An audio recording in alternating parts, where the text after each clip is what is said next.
College football media days in full swing with the Big 12. The NCAA has sent an official letter of inquiry to the University of Cincinnati to see what the school knew about former quarterback Brandon Sorsby and his gambling issues during his 2 seasons with the program. Big 12 media days are happening right now in Texas, and Sorsby questions were being asked but not answered. Take a listen to this interaction between Commissioner Brett Yormark and a Texas Tech media member. Ask that question again, and I'm going to give you the answer I want to give you, so go ahead.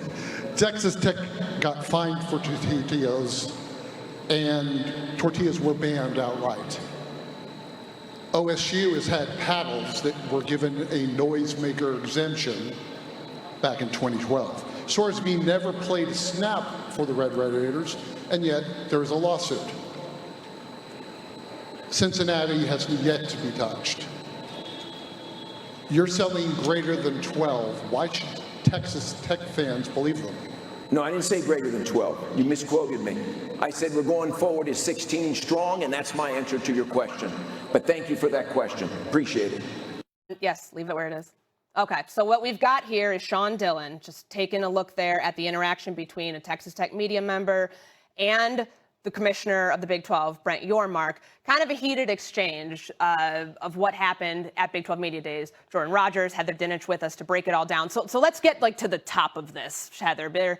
You have Sean Dillon bringing up the fact that the Big 12 has had sanctions against tortillas at Texas Tech, and that there have been other things that seem like a much lesser level of penalty than the fact that Cincinnati here has not really been brought into the mix with the Brendan Sorsby situation. No penalties, no sanctions have been levied so far, and the Big 12 has not really made way for that. But what is the latest that you know of right now with where things stand with the conference, Cincinnati, and the Brendan Sorsby saga? Well, first, as of this morning, right before the show, Cincinnati still has no comment specific to the letter of inquiry, and they still stand behind their original statement, which is they do not believe that any athletic official or staff member was aware of any impermissible sports wagering. So there's that. As for the letter of inquiry, the NCAA and sources at Cincinnati will both tell you that this is not an uncommon process, and it doesn't necessarily signal wrongdoing. It does, however, signify the start of a collaboration. And the reality is Sorsby admitted to doing this at Cincinnati. So there has been conversations between Cincinnati and the NCAA ongoing for a while now. This is not a surprise. If they were aware of something, they will tell the NCAA, but that is not the case to this point. As for a timeline, indefinite right now. Cincinnati is expected to respond at some point within a couple of weeks, but there's really no timetable as of right now for a resolution. Okay, so you hear where things stand, though. It feels pretty contentious right now between certain schools and the conference. Big 12 Media Days, Heather, always seem to start the circuit. What's different about this one in specific?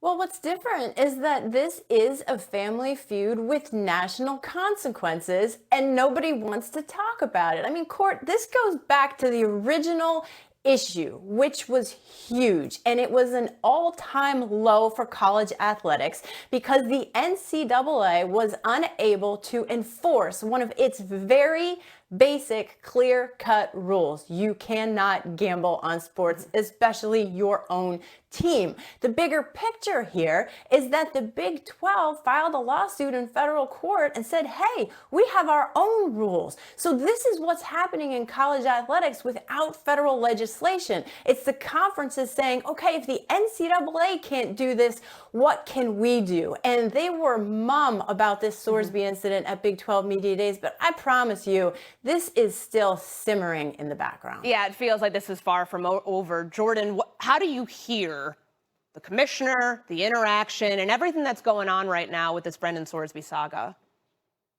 Well, I wasn't surprised by the question and maybe even the reaction by Yormark, because if you've been to these media days, every one of these media members kind of has their story already written. They're waiting for that one little sound bite. So that was a very pointed question to get a very pointed reaction. But here's the thing. Are we still trying to pretend that the NCAA has any kind of power at all? Right? Is the Big Ten going to start going after Indiana? Because Sorsby was there gambling. He admitted to gambling there as well. I mean, I just don't think it matters at this point. Texas Tech tried to play or wanted to play Sorsby knowing this. They're the ones that should have been gone after. The Cincinnati stuff, that's a moot point. The Indiana stuff, that's a moot point in my opinion now. I think it was the league was rightful to go after Sorsby and Texas Tech. That played out the way it should. He's not going to be on the football field. Let's move on. Yeah, and we know that Texas Tech and Cincinnati play each other on October 24th. A lot of on-field implications with this huge off-field story that's affecting both schools right now as college football media days and the circus that they become have finally kicked off. More on this in just a little bit, but coming up next, where will LeBron write the final chapter of his career? Could the King and Steph Curry still become teammates? We break it all down ahead. Plus, another world camp for some NFL teams. Rookies for the Seattle Seahawks reporting first July 17th. So it's time to see who are the breakout stars to watch with our NFL group. Jordan Rodgers, Jason McCourty, Brooke Pryor back with us on Get Up. Jordan, get us started. Who is your breakout star to watch? I'm going Makai Lemon. The Eagles traded up to get him at number 20. Why? Because he fills a weakness that this Eagles passing game has had for the last 2 years. Jalen Hurts has the lowest percentage of throws between the numbers of any quarterback by far in the NFL the last 2 years. They are a perimeter passing team that got stale. No more A.J. Brown means about 100 targets and 1,000 yards are up for grabs. Makai Lemon is a physical, dynamic slot receiver that fills that weakness. And I think he's going to have a massive year. I think he could have 1,000 yards in this new offense under Sean Mannion, attacking the middle of the field, which is what they need to do. That would be quite a rookie statement, J-Mac. How does Makai Lemon fill the void left by A.J. Brown? I love the Makai Lemon addition to this offense for everything Jordan was just talking about. The fact that he can be in that slot, attack the middle of the field. But when you're talking about replacing A.J. Brown, a true XY receiver aligned on the outside, go to him in every single one-on-one situation. Makai Lemon's a different wide receiver. Although he fits scheme-wise, I think this void of A.J. Brown is huge, and they're going to need a guy like Devontae Smith to step up and be the guy to fill those shoes. And we know that the Eagles have a new offensive coordinator, Brooke, in Sean Mannion. How do you think Makai Lemon fits into this Eagles offense and his scheme? Well, I think it's really fitting that Howie Roseman said this offseason he wants a basketball team of wide receivers, somebody that can do a little bit of everything, which is what Makai Lemon can do. He's kind of a big three, small four. He can be everywhere. They need him to be versatile. But one thing that I want to point out, and I hate to pour cold water on this, but he did have a soft tissue injury and missed some of mandatory minicamp. Any missed time for a rookie is huge. All right, J-Mac, your breakout player to watch is who? Let's get the heck away from all these guys on the offensive side of the ball. Let's talk a little bit of defense. I'm going DeMarvion Overshawn. He is a guy for the Dallas Cowboys, a linebacker, but switching positions to that quarterback of the defense, what we call the Mike position. He'll be controlling everything for new defensive coordinator Christian Parker. This is a guy, when he's healthy, he is all over the football field, and he's a dynamic player. All right, Overshawn wearing the green dot in Dallas. Brooke, can this retooled Cowboys defense make them a playoff contender? I mean, it better. You don't use 2 first-round picks on defensive players and not hope that it makes you a playoff contender when that's the side of the ball that held them back a year ago. So I think, yes, it can. There's obviously still a huge void from losing Micah Parsons. This is going to be a pass rush by committee, but I think that Overshawn's going to be a huge part in making this defense better. Okay, since we just talked about the Eagles here, Jordan, can the Cowboys pass Philly for the top of the NFC East? I think they can, absolutely. This was a defense that was one of the worst in the NFL. If they can just be good, they don't have to be great. If they can just be good, that offense with CeeDee Lamb and George Pickens are so dynamic that a defense that just doesn't give up 400 yards every time anybody rolls the football out will get them to the playoffs, absolutely, especially with the question marks in Philly. A new offense, a new system for Jalen Hurts. No A.J. Brown, as J-Mac mentioned, that's big.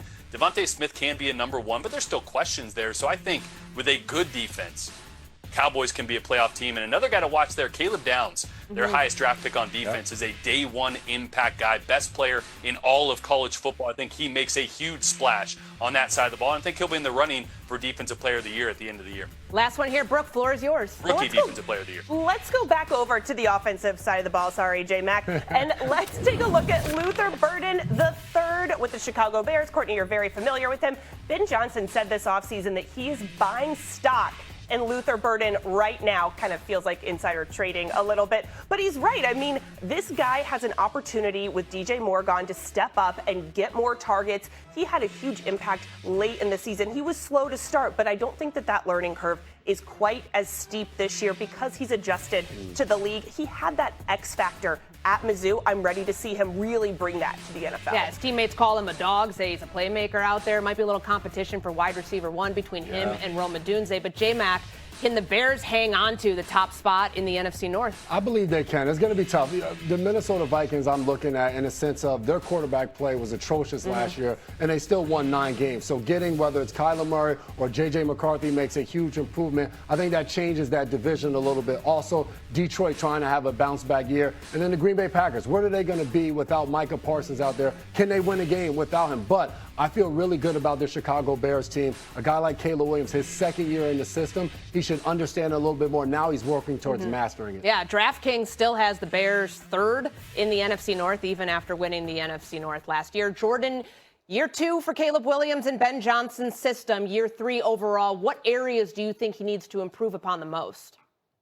Well, everybody's complaining about the completion percentage. Why did it dip from his rookie year to year 1 under Ben Johnson? Well, it's because he went from probably the lowest yards per attempt his rookie year in the NFL to a team that wants to, in a system under Ben Johnson, wants to push the ball downfield. So you expected the completion percentage to dip a little bit. What he's got to start to understand is he doesn't have to be a home run hitter every single time. If Ben Johnson dials up a play that is designed to hit downfield, if the coverage is there, you don't have to force it. You can check the ball down. You can find Luther Burden as a quick outlet, a guy that can make plays after the catch. So he's got to take a little bit of the home run hitter mentality off his shoulders, realize that he doesn't have to put a Superman cape on every single time. You can be efficient in this offense while still being explosive if you make smart decisions. I just want to peel back the curtain here a little bit. When we were introducing this segment, said 8 days until some teams report. Brooke and I kind of let out a collective groan as NFL reporters. J-Mac over here kind of secretly snickering that he doesn't have to go to camp Not anymore. No, your struggle is now our I'll show struggle. up every now and then. Yeah. I'll show up to Just an open pop by. practice. We'll be out there Must be sweating in nice. the heat. That No must big be deal. really nice. All right, coming up next, the king to the city of brotherly love. Could LeBron